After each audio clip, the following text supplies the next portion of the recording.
Okay, so before I talk through this exam question, if you haven't read it already, can you stop the video, open up the exam question, have the read of it, just so that you can have a go at some thoughts yourself.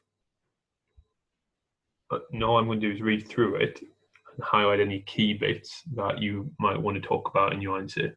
So it's 20 marks, so that doesn't mean 2 lines in your answer. Okay, so CF Limited manufactures designer handbags. The handbags are designed by Claudia, the owner of the company, and are sold to retailers all over the world. Okay, so that bit might be important, the fact that it's sold all over the world. The company has developed strong customer loyalty, built on its reputation for the design of the handbags, the quality of its products, as they are made with top quality materials, and the fact that they are handmade in Britain by a highly skilled workforce. So there's a strong customer loyalty. We've got the design of the handbags, the quality of the product, top quality materials, and handmade in Britain, and the fact that the workforce is highly skilled. So that three lines give us a lot that we could talk about in the answer. Without even knowing the question yet, we know that there's a strong customer loyalty, that there's a reputation because of the design of the handbags, the quality of the product, that they only use top quality materials, and the fact it's handmade in Britain, and the workforce is skilled. So they like the fact it's handmade in Britain. So that means if something's not made in Britain anymore, but who knows how the customers will feel. Okay, next paragraph. The factory and administrative offices are owned by the company and are located in the UK in a rural area with little alternative employment. So they're owned by the company. The offices, I should have highlighted offices as well. The offices are owned. So that means they're bought and not rented, and located in UK in a rural area. But the key bit there is there's not much other employment. The company has invested heavily in training and now has a highly skilled workforce of 20 workers. So invest heavily in training. And again, we know that highly skilled, I've already highlighted that, but here we've got the number 20 workers. So this paragraph suggests that if employees didn't have that job, they might struggle to get another job because there's not much employment around. That it's good for the local community that this factory is there because it provides employment, it gives them opportunities, and they've invested heavily in training. So it's a lot of money, a lot of cost they've put into training. So the value of the staff, ideally, they want to keep the staff. Be ashamed to let them go after all that investment.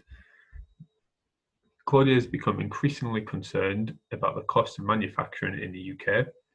The company imports leather for the bags from Italy and the materials for the lining from China. The exchange rate has been falling, resulting in increased costs for these materials. Claudia has asked her accountant for cost information for the current year to prepare forecasts for the next year. So here, increasingly concerned about costs, in particular, staying in the UK. So that suggests she's thinking about moving the company abroad. The import from Italy and China, so they're already import from two different countries, and the exchange rate's been falling. So that means the costs have increased for the materials. And the last sentence, that's not too important, the fact that she's asked to count in. So that suggests that the cost of making these bags are going to increase. So either they'll start making less contribution, less profit, or they'll have to put their selling prices up. So the accountant has prepared the budget based on the estimate that the cost of materials will increase by 20% and shipment costs will increase by 10%. However, she does not believe that other costs will change. The information for the current year and the budgeted figures are shown below. So I guess you don't really need to know the figures, the 20%, the 10%, exactly, because they give you the numbers anyway. They could have got you to work those out, but instead they give you them. However, you might want to debate whether or not that's an accurate estimate, 20%, 10%. And this bit's important. However, she does not believe that other costs will change. I should have had the word not as well. Other costs will not change. So they're the only things that will change. Is that likely? Do you think the other costs will change? Well, have a look at the cost below. So the selling price. So it looks like they're not going to change the selling price. We've got the labour, which is £180. That's not going to change. Leather, that's going to increase. That's a material from 60 to 72. Lining materials, 20 to 24. That's material. Shipping costs, 20 to 22. Because that's the shipping costs. And the fixed costs for design, the fixed costs for administration and manufacturing remain the same. Now, again, are they likely or unlikely to happen? So when you're working out stuff within these numbers, because I imagine you'll be wanting to work out different values. I'm trying not to give away what it is you need to work out. But you want to work out different things to do with the bag. Use the budget column, not the current, the budget. Claudia has had an offer from an Italian company to manufacture and deliver the handbags. The Italian company already make handbags and other leather products for several respected international brands. They have a reputation for producing quality products using a skilled workforce. However, there are rumours that their workers are unhappy with their current pay and are demanding an increase in the wages. So, offer from an Italian company. So I mentioned Italy in particular. I think why is the exam question thought of Italy to do handbags? The Italian company already make handbags, so they're already skilled in making handbags, and they also make stuff for several respected international brands. So they've already got a good client base. They've got a reputation for producing quality products, and they've got a skilled workforce as well, just like Claudia's company. However, the rumours that the workers are unhappy with their current pay and are demanding an increase in their wages. So unhappy. So I guess two things come from that. Either they could start paying their employees more, which means they might have to put the purchase price up, so Claudia has to pay more, or the staff could start leaving, which means they'll have the cost of rehiring, retraining of the people. They might just go on strike, so the Italian company will have to deal with loss of business for a few days to on strike. The Italian company has said that they will build and manufacture the handbags for £420 and have said that they can guarantee that the price will not rise for 1 year. The shipping cost to retailers will be £25 per bag. Okay, so you're going to need that number. And the important bit is they can guarantee it will not rise for years. That's good. In business, we like stuff that's a guarantee, so we can plan for it. We know it's going to be £425 for at least a year. After that, who knows what might happen? It's likely to go up, but we know for the first year it's going to be that. The shipping cost to the retailers will be £25 per bag. Now, again, they can't really guarantee that because they're not, in charge of the delivery companies. So that price could change, I guess. If Claudia moves the manufacturing to Italy, the accountant believes that 80% of the fixed cost for the administration and manufacturing will be saved, as the factory will be closed, but administrative offices will be retained. The company will still have to meet the design cost. So 80% of the fixed cost for the administration and manufacturing will be saved. So that means 80% won't have to be paid. So that 80% is linked directly to the manufacture of the handbags. So when you're working out your different costs, remember that there's those two types of fixed costs, wasn't there? We said there's direct and indirect. Well, they're the direct ones. 80% are directly linked to those handbags. So you won't have to pay if we buy, but if we make them, we'll have to pay. The other 20% of those fixed costs will have to be paid regardless, just like the design. The factory will be closed, so that's interesting. What are they going to do with the factory? Will they sell it? Will still it'll still depreciate. What will happen if it's just sat there? But the offices are going to be retained. Well, what are they going to do in the offices? And the company will still have to meet the design costs. That means the other fixed costs for design, if I scroll up, so the other fixed costs for design, that £80 will still have to be paid.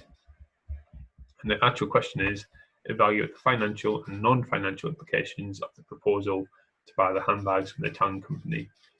Your answers should include a justified recommendation as to whether to move the manufacturing to Italy or to continue manufacturing in the UK. So before you even get started, remember, even though you have to give a recommendation, you still have to argue both sides.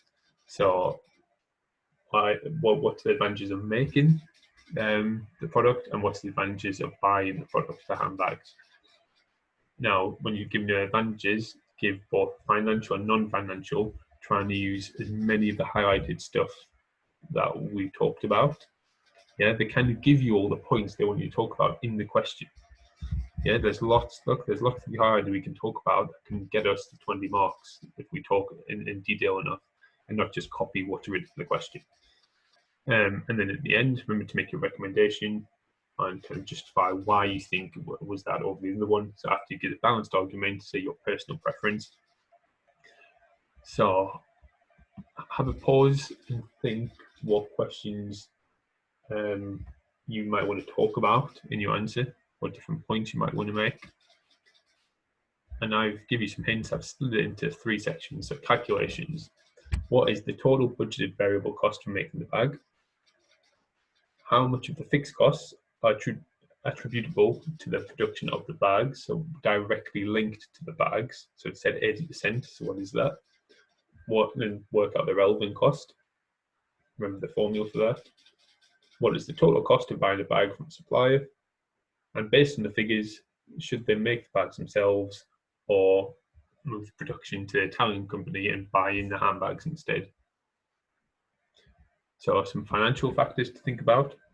So how much cheaper is the chosen option? So when you work out what you think they should do. The costs are budgeted and the Italian company's costs are fixed for a year. So you could talk about that. What could be better? What could be the advantages? What could be the disadvantages? Are the shipping costs guaranteed to remain fixed? If they're not, what implications could that have? What could happen with delivery?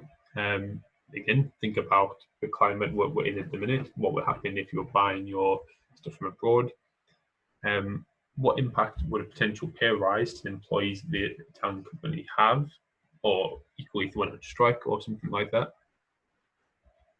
Now, the non-financial factors, what will happen with the quality of the bags if they move it to Italy? Can the quality guarantee the same quality? Will customers still be happy? What will happen to the skilled workforce at the factory in Britain? So there's 20 people in that rural area. What will happen to them if it's decided to move the production to Italy? How easy will they find to get a job? What will happen to the factory if it's closed?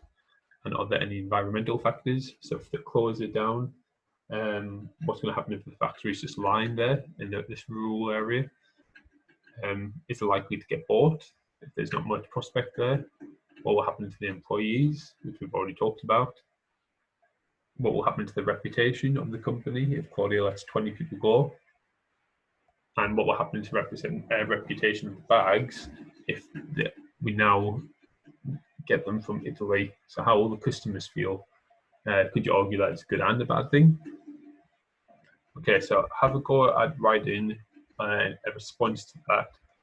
Then once you've done that, the mark scheme below, so you have to take this with a pinch of salt. So the AO2 stuff, the application stuff, these answers you should have got. You can compare your answers to that. And the analysis and evaluation, so AO3, have a look at that. You don't need to mention every single point, on there. And then finally, there's the different bands of the mark scheme. So just looking at the level 1 band, because 0 bands, no marks. Level 1 is a basic judgment and conclusion, but it's unsupported by evidence. So that's just your typical, I think Claudia should move her production to Italy. Responses present a limited selection of information that is not wholly relevant in the attempted analysis. So you might go off in a tangent, talk about stuff that doesn't really matter, about how, I don't know, Italy won the World Cup at some points that might help with handbags. And it's shown lack of knowledge. Whereas at the top one, if you're aiming for 16 to 20 marks, which hopefully we all are, there's a balanced response that presents a coherent and logical reasoned judgment. So that means it's not all over the place. You've kept all the pros together, you've kept all the cons together, you give a balanced argument, you haven't be biased. Conclusion solution that is supported by an astute consideration of relevant evidence drawn from both the stimulus and other sources. So that means you've used all the information in the question, and you've also thought outside the box a little bit more.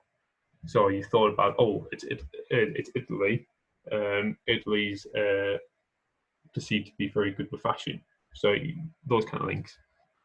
There's a clear assessment of the significance and limitations of the evidence used to support the judgment. So that means just arguing for and against most points you make. So have a go and see how you get on.